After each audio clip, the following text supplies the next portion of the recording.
What is going on, everybody? Welcome back to the channel. Aftersound here, bringing you Splinterlands content every single day. We also stream right here on this channel as well as on Twitch, so make sure you come by and say hello.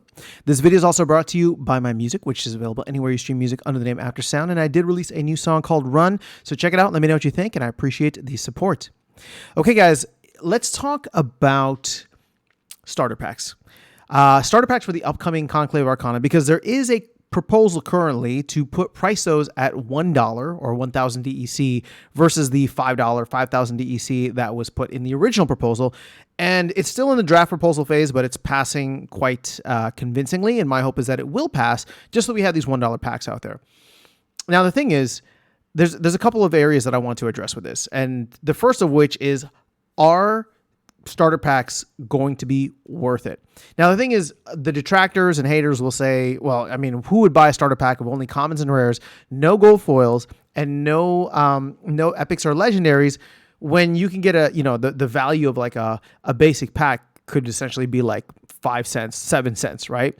But they're looking at Chaos Legion prices, which I don't think Chaos Legion should be used as the example at this point. I do think it still should be, or not still, but it should be Rebellion.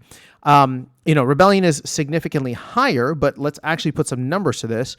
Again, it'll be only rares and commons. So if we go and say you get the worst pack possible, right? So this is all single BCX. So the worst rare that you can get is 11 cents. And I should say not the worst, but the cheapest rare that you can get is 11 cents.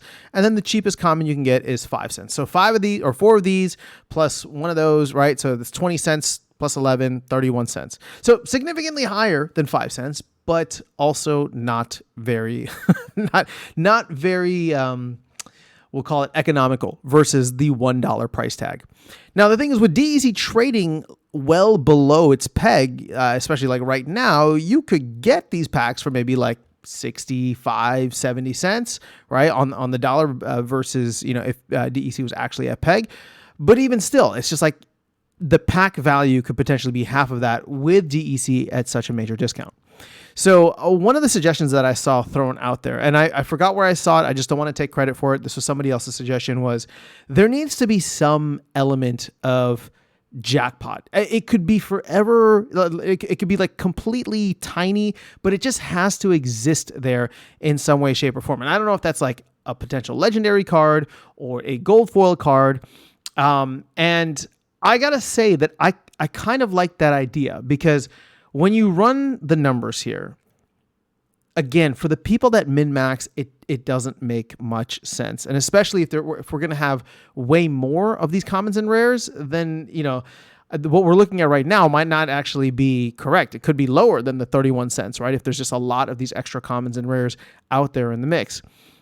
What we want, what this is supposed to be, right, is an easy way for people to onboard and be like, throw $1, $2 at this. You get a couple of cards and see how it feels and see how it goes. Now, for most people, if they're just coming in and casually playing the game, then they might look at that and say, oh, okay, well, it's, let me just see if I can crack a pack and get something decent out of it. Because, look at it on the flip side.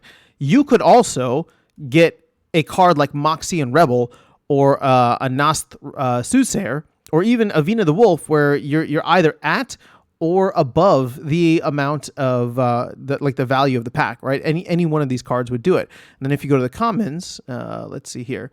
I mean, yeah, well, see, these are summoners, so I don't know if we're going to have the same mix. But let's look at the first non-summoner, right? Albahu Forester, 25 cents, right? That, I mean, you get a couple of these commons, and all of a sudden you're in business where the pack pays for itself. So it could go either way, but I do like the idea of adding something very, very tiny. Again, maybe not an epic or rare, but maybe an element of gold foil, right? Where it's not a 2% chance and you can't use a potion. Maybe it's not even a 1% chance. Maybe it's a 0.5%. Whatever the case is, I'm not smart enough to run the math on this by myself, so I'm sure the team could do it. But I like the idea of there being something there that could offer. And gold foil is the only thing that makes sense, right? Because the moment you go into like gold foil commons, for example, let's see what's the cheapest one here. Let's get rid of the regular. yeah, I mean, you're at 71 cents. And all of a sudden, then it's just like, okay, the packs could be, could actually be quite lucrative. And then you go to the top here and you get someone like Mariput Magician, which is $4.51. So there is that element of like, you know what?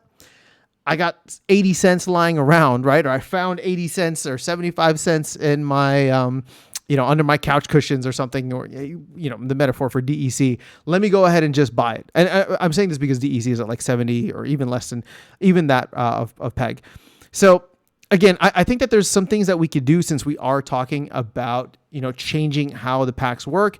And if this is something that is worthwhile, if we want to get more starter packs sold, I think adding that element in, that jackpot element, could do wonders for it. But I'm curious to get your thoughts on this. I mean, I know a lot of people out there are like, I'm never going to buy packs, or, it's better to buy solo cards, which you're absolutely right.